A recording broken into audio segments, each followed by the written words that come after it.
welcome to the second session tonight. I have, in a weird way, been waiting to have this conversation since the first time I smoked Southwest Kansas ditchweed when I was 16 years old. So this conversation has been coming for a really long time for me. In all seriousness, no, you're going to say something. All right. I do have a psychology degree, so we'll work through these issues. It's good. A lot of childhood trauma, Southwest Kansas. Yeah, seriously. So seriously, I think this conversation, I've known Steve for a while now. I'm excited to have this conversation outside of the work he's currently doing based on some of the other experiences that I know he's had, some of the other things that we have in common in terms of the work we do and our passion for the community and for entrepreneurs. So that part of the conversation I'm super excited about. We've been working together recently a little bit more closely on trying to understand what's happening in this industry, in the cannabis industry, as it relates to innovation and so on. I have learned an immense amount about how the industry is set up, where the opportunities are, and there's so much to learn and there's so much room, despite what you hear. And one of the things, as we were having a conversation the other day, that we realized was there needs to be more conversation about this. There needs to be more just basic education about how this really works, especially if we're going to create a larger economy around this. So thank you, first of all, for being willing to step up on a short notice and have this conversation. I think it's an important one to have right now, especially in the state, as we'll cover, when you guys hear about the state of the industry in Missouri, it's an incredible story. So I have this amazingly annoying habit of not introducing my guests, so I'm going to have you introduce yourself. So why don't you start? Okay. Well, I was born at Truman Hospital. Nope, not that far back. Not that far. Not okay. that far back. Let's start. Right. Yeah. So let's see. Business-wise, so first of all, I am a Kansas City guy, born and raised, lived here almost my entire life. Lived in Phoenix for a few years, but came back because this is way better. Anyways, professionally, I spent about 20 years in the agent game where I represented professional speakers, entrepreneurs, athletes, celebrities, artists for everything from endorsement deals to appearances and speeches and all kinds of different things. Worked with a ton of big name folks in that arena, and towards the end of that, I got out of that industry in 2011. Towards the end of that, I really started working with a lot of NFL and NBA guys, mainly helping them transition to a post-playing career. And so it really was, how do they take this amazing experience that they had and turn it into a business and monetize it and all that sort of thing. During that time, I definitely knew that a lot of these guys were using cannabis for all the right reasons, for the pain and the stress and the inability to sleep and all of the basic medical reasons that we'll hear about. And we'll get more into that in a little bit. And so I'd been an advocate. I smoked in high school and college and then quit, not for any particular reason, just didn't do it for about 30 years. And then getting back into the industry, I do need to know a little bit about my own product. So I have re-upped the tradition. Re-upped his game. Yeah, I've re-upped the game and learned quite a bit. But aside from that, like I've been a serial entrepreneur the last 15 years. I've launched businesses in a bunch of different industries, legal, sports and entertainment. Actually put together a big KU-MU alumni basketball game with Kareem Rush and Brandon Rush. I'm a KU guy, by the way. Sorry. Or yeah, big plus. I ran an InsurTech business accelerator for a couple of years. I've worked with founders in seems like every conceivable industry, and basically helping them with sales and marketing challenges and kind of building businesses and bottom line problem solving. All of that really started coming to bear when about 3 years ago, a buddy of mine, Reggie Harris, he was an Arena League football team general manager, did it here in Kansas City, up in Iowa, a couple other spots. And he called me up and said, "Hey, Steve, I've got this opportunity, just want to take a look at the cannabis industry, and I wanted to get your take on it." And he and I had done some other projects before. And so we spent almost a year just doing due diligence on the industry and trying to figure out, A, do we want to do this? And then B, if we do, how do we want to get into it? And I mentioned the problem solving earlier. This industry is constant problem solving because we are heavily regulated. We'll get into that. It is the Wild West. This is Prohibition era alcohol Like, it is a completely brand new industry that is being created on the fly. And from 2015 to 2023, well, 2022 went from about 5 billion to almost 26 billion, 23 billion last year. And they're expecting it to hit 32-ish billion this year. That kind of growth is explosive and has completely changed the economics of it. 450,000 people are employed in the cannabis industry right now, and that's growing very, very rapidly. We'll get into some more of this stuff later, but I just as kind of a quick backdrop, that's kind of the basics on me. And again, for me, I'm very much about distribution channels and sales and marketing and business strategy. So that's kind of the world that I play in a lot. So Steve, as like I look at your career or hear you describe your career, what just quickly, like what off the top of your head, what was your favorite part? In all actuality, like I haven't had the traditional career where I stayed in one industry for a long time at all, and that was by design. Partly because it's sort of an ADD thing. I'm not diagnosed that I'm aware of. But I like to bounce around and try different things. And so I've really enjoyed working with everything from huge corporations to small companies to trade associations and nonprofit, and you name it. I've worked with every type of industry. My favorite part of all of that is the fact that I get to see all these different cuts of humanity in the business realm. And oftentimes I find that from a problem-solving perspective, I may be talking to you in this particular industry and cannabis industry, but I also know that there's other ways of solving similar problems in other industries. So that, like, getting to work with different people in different areas and constantly solving problems is the best. So when I met you, you were running the Brush Creek InsurTech Accelerator, one of the Launch KC programs that they had. And then thankfully, and I'm very grateful for this, you've become a mentor in the Social Venture Studio program, and we've got to know each other around that Social Venture meetup and the Social Venture group as well. Working with entrepreneurs, what's that experience been like for you? I get working with individuals that are trying to monetize their brand, their personal brand, their career, those types of things, starting maybe a tech company, because you've been in that high growth, venture backable kind of space for entrepreneurship as well. What's that been like for you? Like how did you become comfortable working with startup founders?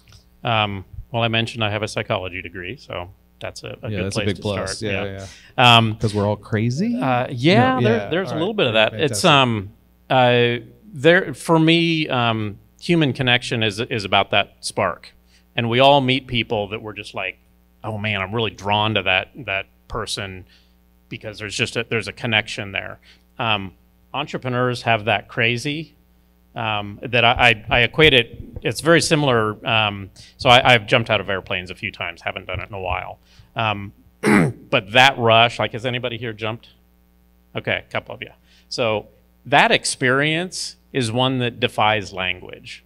I can't explain it to anyone. I could think of some words that I would use to describe you can think of some, but I can promise you it does not really touch the actual experience of going 180 miles an hour up in 13,000 feet above the ground and just buzzing.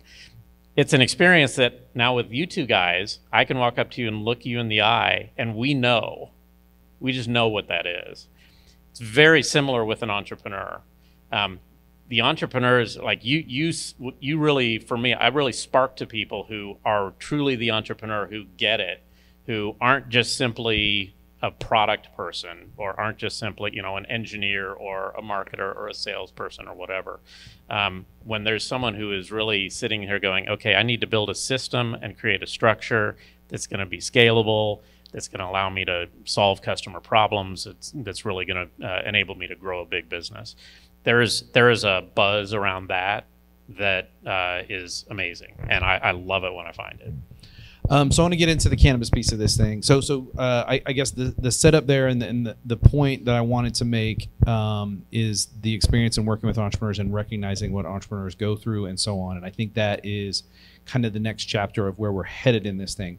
But let's take a step back and talk about House of Kush specifically. So give me a rundown. When you said you guys went through the process of trying to identify where you wanted to plug into the industry, there are state-bound things, and then there are other opportunities, multi-state opportunities, and so on. So give us some context of how you landed with House of Kush, maybe what that story was from Bubba Kush to House of Kush, and kind of where you guys sit, and maybe use that as an opportunity, maybe describe the ecosystem a little bit on a national and then state by state basis. Yeah. So when we originally looked into it, we were trying to figure out, do we want to actually have a cultivation facility? Do we want to have a dispensary? You know, like what element of the plant and of this industry did we really want to be a part of? Ultimately, we decided that we didn't want to have all the liability, A. B, we didn't want to need to go raise $15 million so that we could stand up a cultivation facility and buy all the equipment, all that sort of stuff. And we pretty rapidly figured out that doing a lot of those other things, going through the licensing process is a pain in the butt and not predictable. There's a lot of issues with the licensing program, which we can get into perhaps. But for us, we really landed on the place that we wanted to build a brand in the industry. And so our approach was that we went out to find the legacy genetics.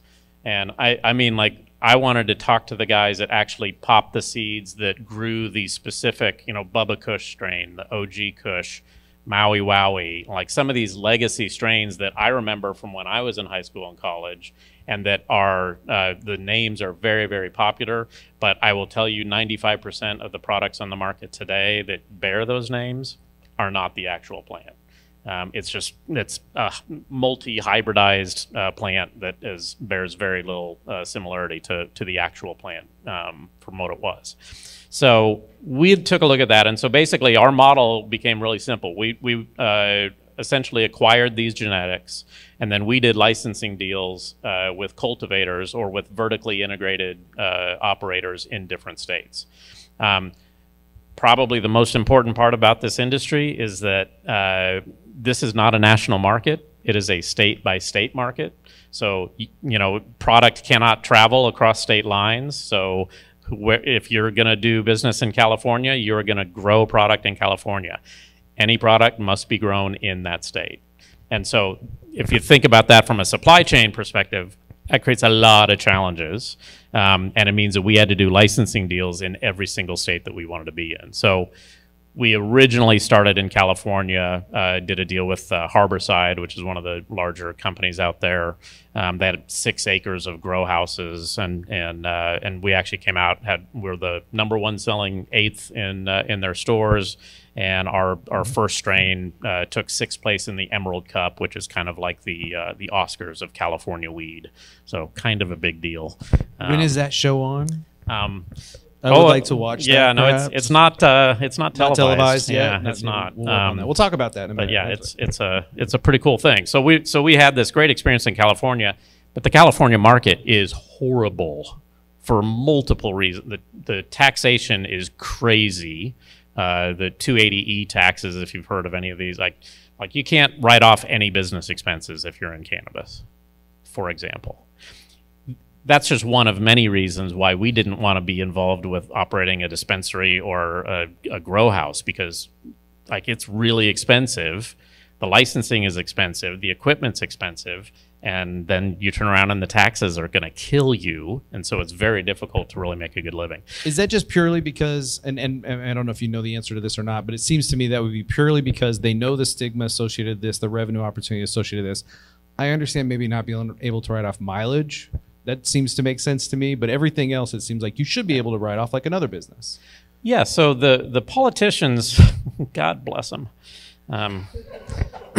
politicians on a state-by-state basis, they made choices that were not conducive to good business.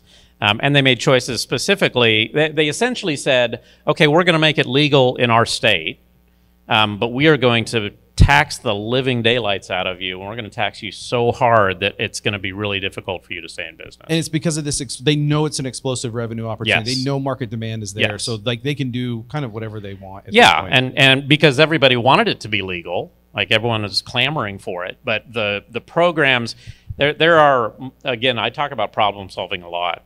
The political games that were played on a state-by-state basis in cannabis are brutal, and extraordinarily inefficient and really, really stupid. Other than that, I think they did a great job.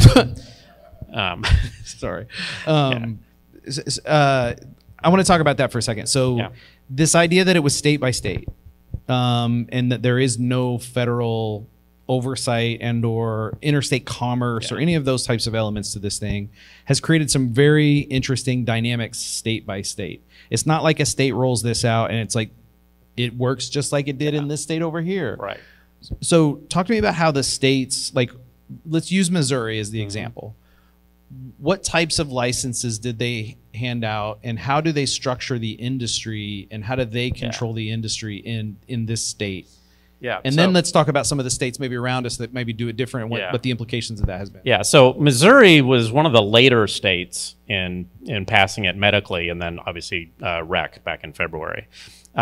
And so they did have a chance to kind of go to school a little bit on some of the other states, and we'll get into a couple of other states that were just a complete train wreck and still are.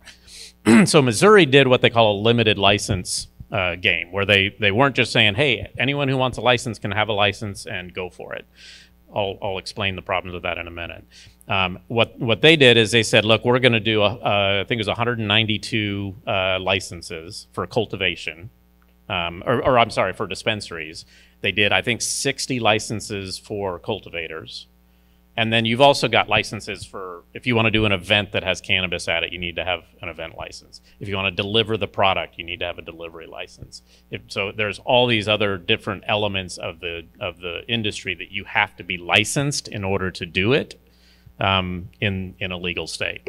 So Missouri having a limited license, the ultimate effect of that has been the industry in our state is very healthy. In fact, we are easily a top 5 market in the country from a cannabis perspective. Very quickly, I'll tell you. So in January, when we were medical only, as a state, we did about $35 million, $39 million, I think it was, in total sales as a state throughout the entire industry. In February, we turned adult use. We did 89 million.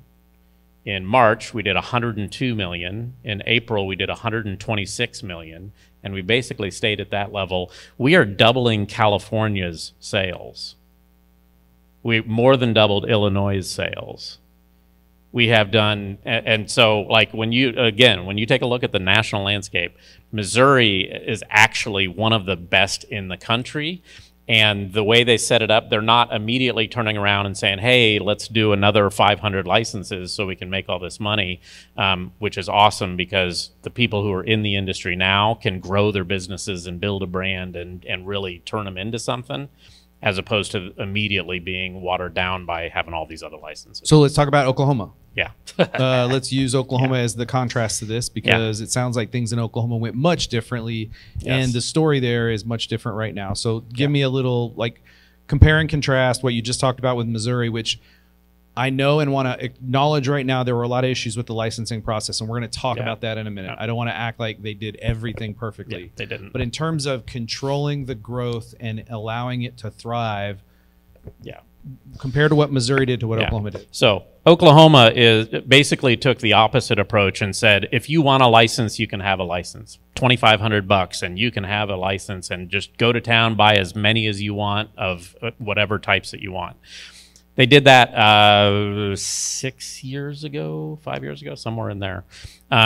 The net effect of that, there's been multiple really negative effects. So one, California has about 1,400 dispensaries. Oklahoma has 2,400. Oklahoma does not have as many people as California, not by quite a bit.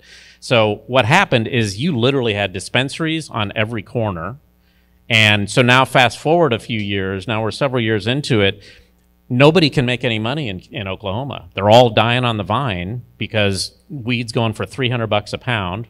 Quick point of reference, $2,500 a pound ballpark in Missouri, and Maryland, same thing. New Mexico has been as high as $4,500 a pound. It seems to me like we should be whispering when we have this conversation. You would think, but that's a quick side note. So when nobody who knew me 5 years ago would have ever thought I was going to get into cannabis, ever. And so I didn't have these conversations.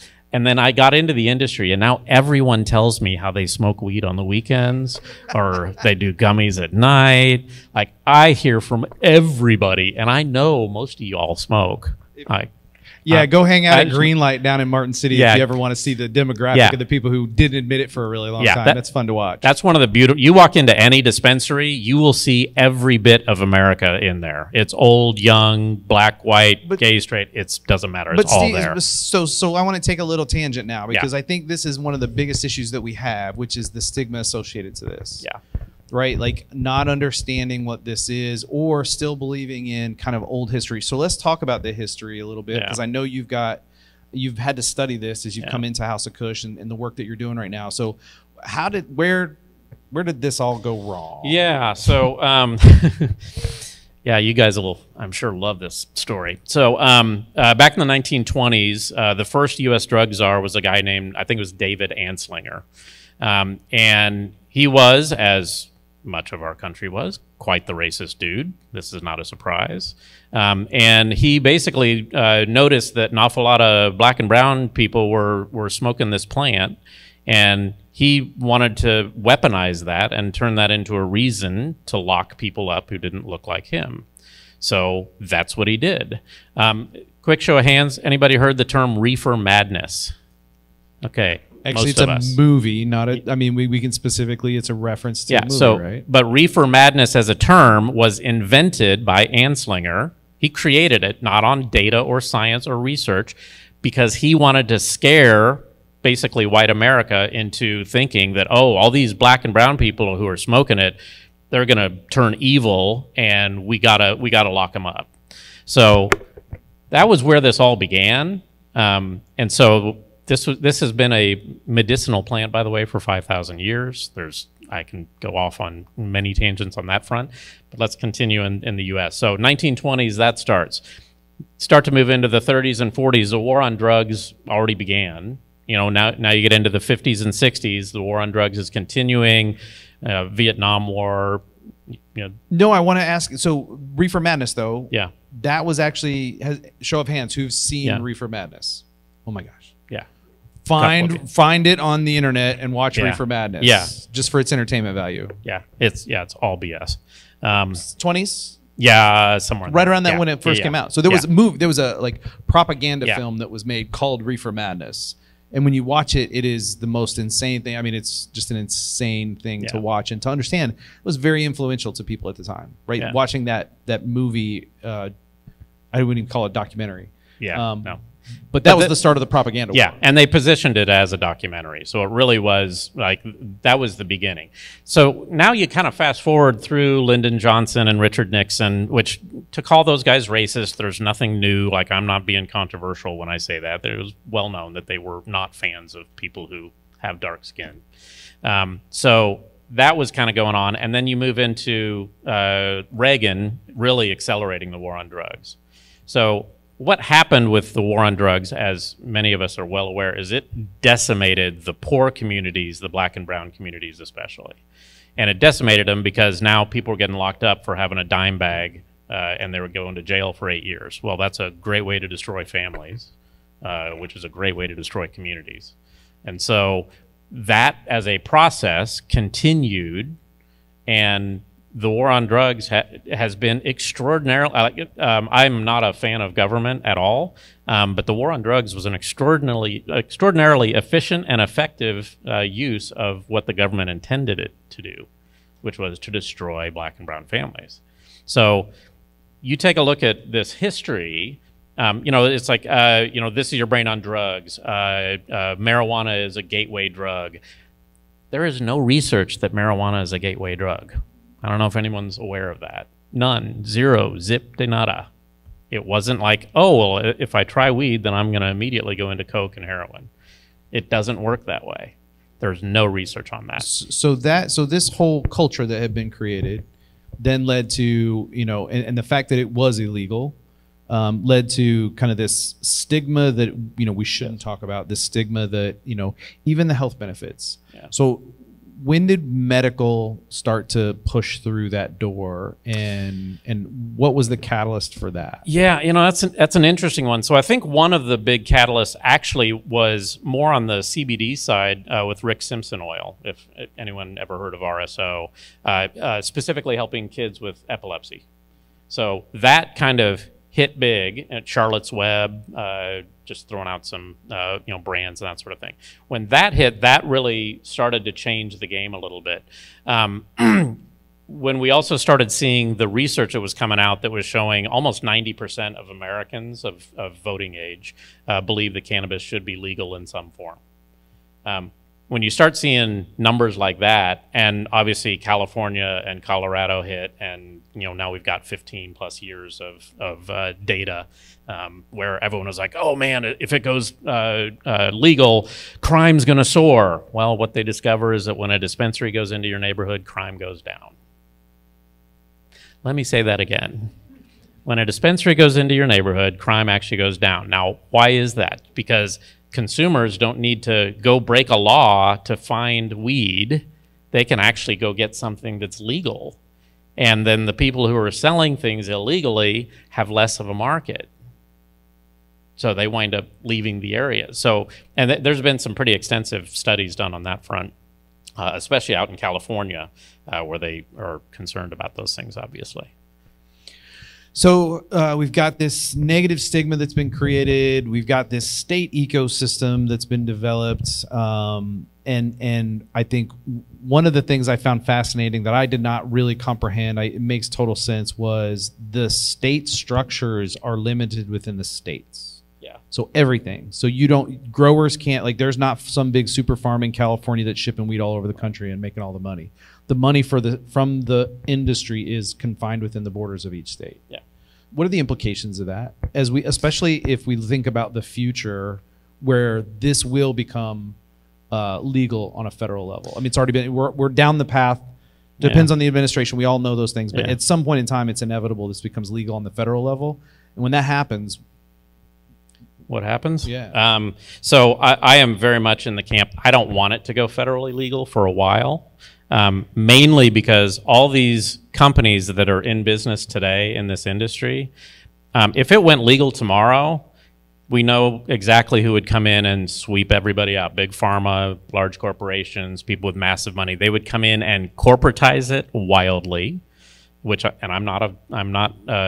don't hate on being corporate and structured and processed. I like that stuff.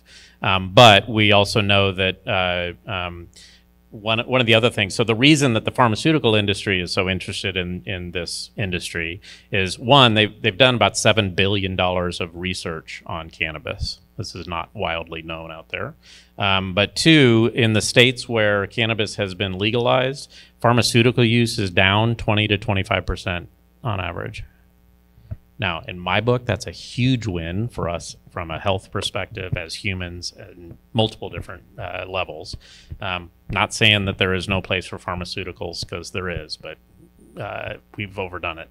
And so that federal legalization, I don't want it to come, because I want the companies that are in it now to have the opportunity to grow and build their companies and get it to a place where they can really create the industry. The industry right now, like I said earlier, this is the Wild West, Prohibition era.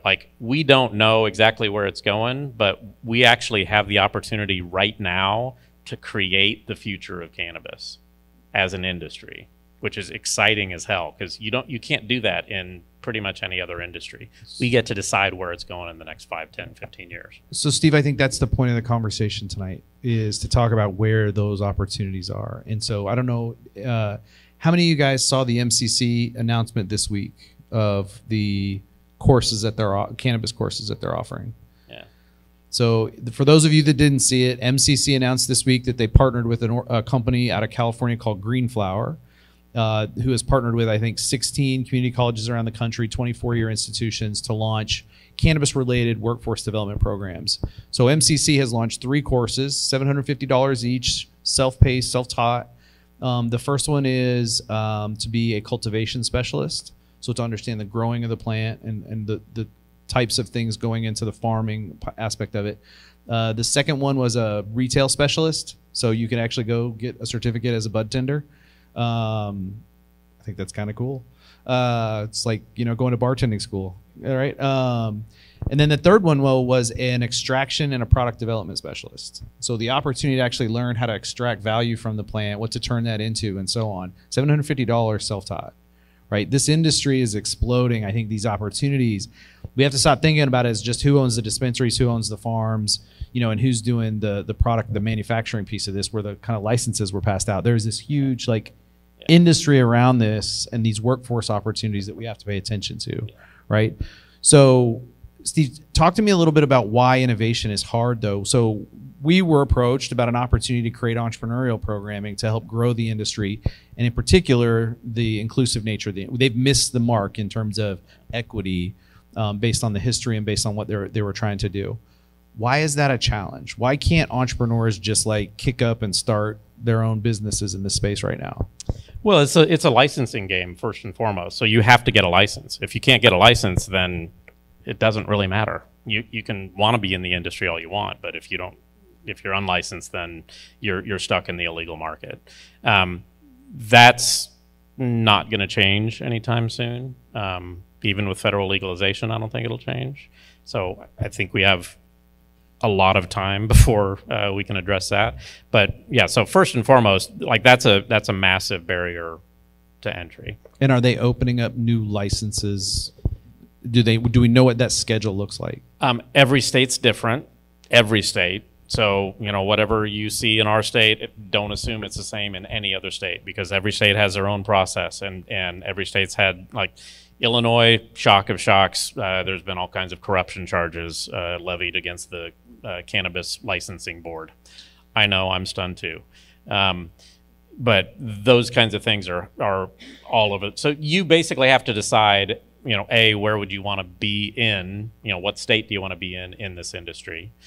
And then you need to go take a look at the licensing regulations in that state to determine if it actually makes sense. And that's a labyrinthine, Byzantine process. So let's focus on Missouri. Yeah. Just to keep it simple, since we're in the state of Missouri. So we've got I'd say 192 dispensary licenses. You kind of went down the waterfall there. So that's it. That's all. Yeah, so they're not going to roll out new dispensary licenses for a period of time. We don't know exactly how long. It's probably not for another couple of years. But here's the loophole in all of that, is that there are some dispensaries that would be happy to sell. And I will tell you, some of these dispensaries are killing it. I've got dispensaries that they were doing $300,000 a month in sales pre adult use, that are doing $1 million a month. They are killing it. Now, if so you can buy those licenses. And if you have a dispensary license in the state, can you open up as many locations as the market demands? It's a license per dispensary. So they've basically regulated the number of dispensaries. Period. All right. And so they don't know when those licenses are going to open back up. Any of those three types, the main. We don't know yet. There's going to be a lot of the ancillary licenses, like delivery licenses, are probably going to be continue to be available. Event licenses probably going to continue to be available. So I think there's some other elements, and I haven't looked into the Missouri licensing on some of these sort of ancillary level deals as much, but you can look at some of those other pieces of it. This is what really piqued my interest in this whole conversation, was when he brought up the delivery licenses, because for me, I realized then I could not DoorDash my weed, and that seems to be a problem, because you have to have a regular license to deliver this anywhere. But there is delivery in Missouri for weed. You can get it today. But it's a special service, and they're regulated. Yes. Have to be specially licensed. Those types of things. But this delivery has to do with grower, manufacturer, dispenser. Dispensary. Yeah. Consumer. Dispensary to consumer. Okay. So you could call up like Besame Wellness. I know that they have delivery attached to theirs. So if you called up a Besame store or even ordered it online, you can actually get it delivered to your house. All right. And that will continue to grow dramatically. There will be a lot of opportunities on that. Steve, talk to me about tier 2, or this micro license. The micro licenses. Talk to me about micro licenses. Yeah. How much I do? So the micro licenses are available, I think, August 10th, if I remember correctly. And those are, what is it, 160 plants, something like that, that you will be able to get. I think I'm glad they're doing it. The downside to it is that, in effect, what they also said with this particular bit of legislation is that those who have these micro licenses can only work with other people with micro licenses, which means you can grow the plant for free, but you can't sell it to the dispensaries because they're tier 1. So you're going to have to sell it to consumers. And so that just makes it a lot harder. And frankly, I think that program is designed to fail at some point over time. There's serious reservations that I have and that my partner has about the viability of that program. Doesn't mean that I'm right. Doesn't mean that there won't be some good things to come out of it. And frankly, if you got a micro license and you just started to learn it, but then you're eventually a tier 1 license becomes available, then now you've got that opportunity. But I think it's going to be a very difficult road to hoe when you can only work within the community of the others who have micro licenses. So what about integration into other industries and the opportunity to create new business opportunities, new ventures out of some of those types of things? We've had some of these conversations. Share a little bit about your thoughts around where some of those things might exist. Yeah. Cannabis is an amazing cultural touch point in that people are really passionate about it. Again, it doesn't matter age, race, color, whatever. People kind of like cannabis across the board, and it's a powerful thing that when people are willing to admit in open conversation that they are a consumer. That cultural touch point starts to branch out into all the other secondary elements of the industry where there's massive opportunity for growth. Things like merchandise and music and events and health and wellness and sports and entertainment. And like we all see, like there are clear connections into cannabis from all these outside things that are not necessarily regulated, that you don't have to worry. Like I could sell everyone in here a bong off of my website and fine. Like I don't have to, I'm not selling anything illegal. So, which incidentally, this is how Bob Marley and his family went to market. They focused on rolling trays and bongs and stuff like that. No regulations. It's a lot easier. Accessory products, all of those types of consumption products, all of the tools, all of those types of things are opportunities. And then what if I'm a food manufacturer? What if I'm someone who, what if I'm, she'll hate it that I said this. What if I'm Chef Shanita down at the Prospect KC? And she's interested in using this in some of the things she's doing. Is that possible? 100%. So one of the more interesting opportunities in all this is really the tie-in to food and doing infused meals. So I'm talking about that from an event perspective. So if you guys, has anybody ever watched any of 2 Chainz's Most Expensivest on YouTube? Okay, freaking hilarious, number 1. Great content, number 2. But he has an episode where he did an infused meal, and I mean, I don't know how familiar you are with all of the milligrams and all that sort of thing. Like I'm a light user. I'm 5-10 milligrams, and I'm pretty happy.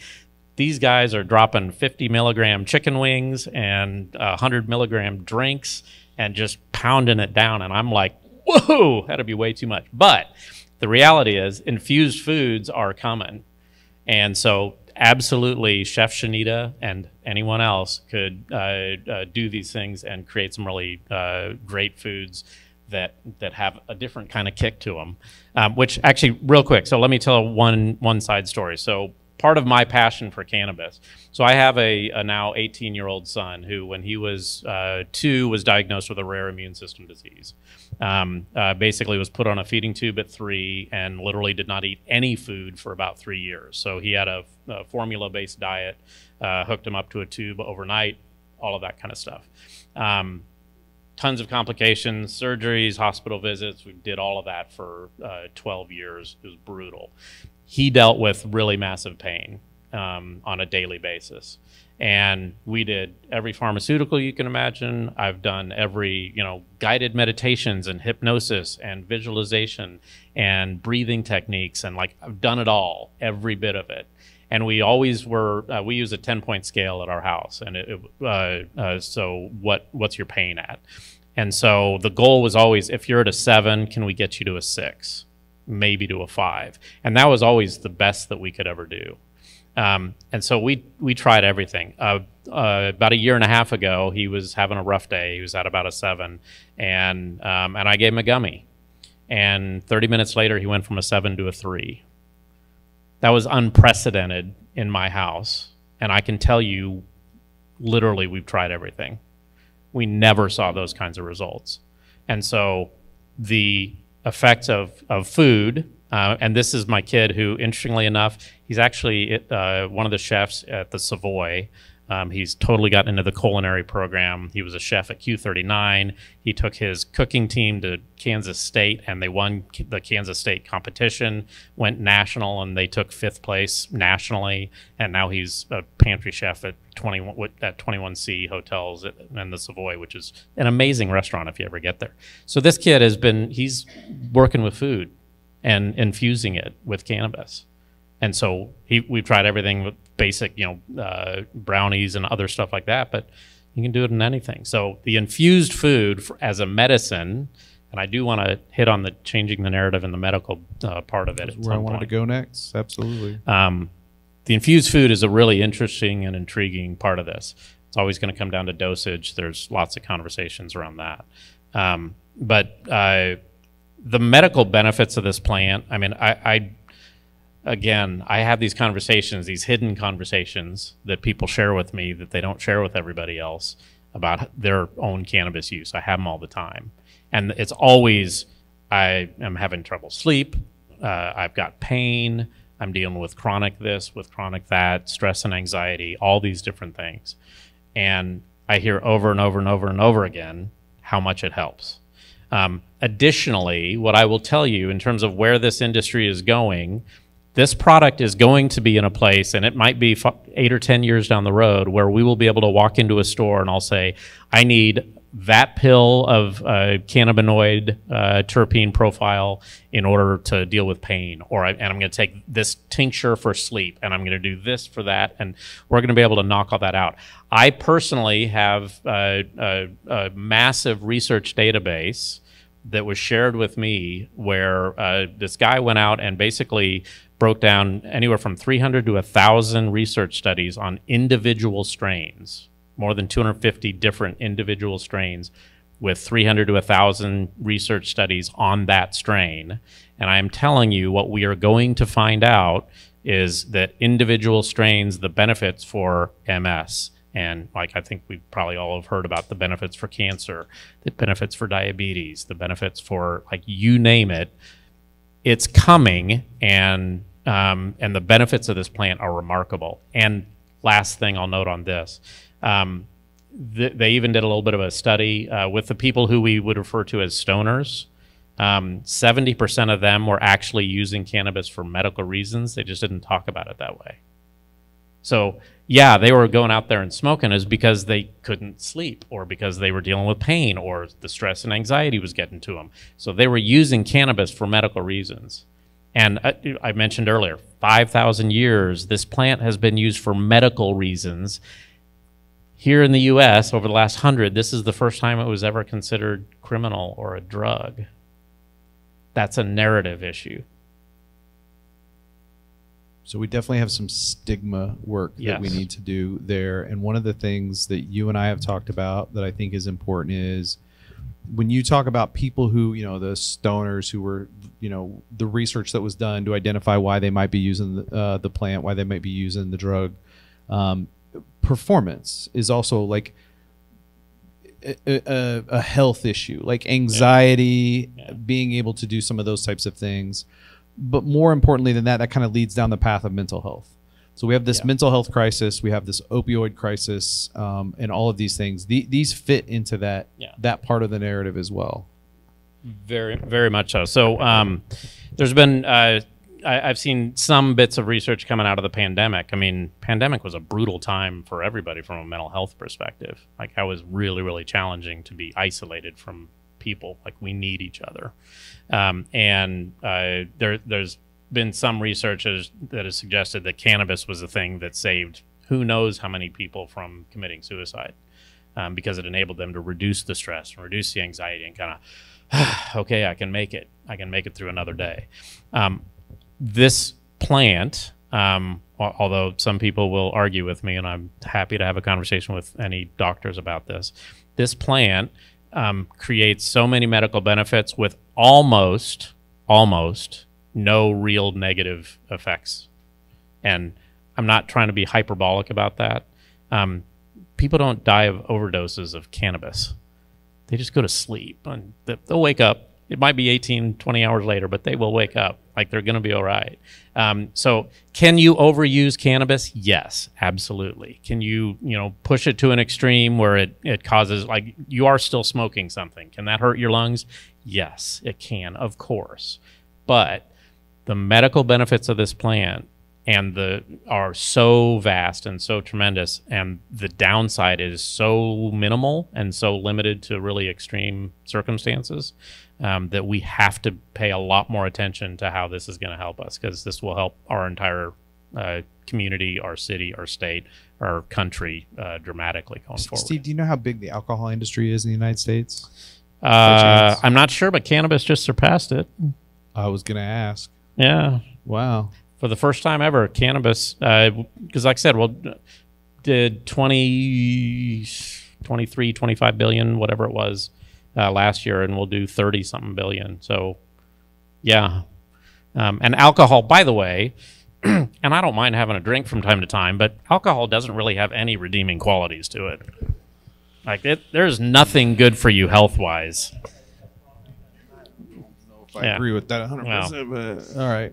I'm saying it's not good for you. I think if you're going to compare and contrast, I would agree with you. Like if you have to pick one, I would agree with you on that one. So, hey, Steve, thanks for setting the stage, I think, for this conversation to be ongoing, because hopefully we will be working on more work around the innovation space, the entrepreneurship space, identifying these. I think the phrase that's come up is cannabis adjacent opportunities, these cannabis adjacent industries where we can grow entrepreneurship, we can grow innovation, and we can grow the economy and do it in an equitable way.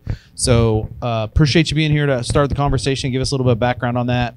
We'd love to have you back at some point to talk about kind of where things are, how Missouri has progressed, and as we identify some of these opportunities and start to roll some of this stuff out, get you up here and talk about that as well.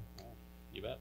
Cool. And in the meantime, check out your dispensaries and House of Kush products. We're in about 50 stores in this area.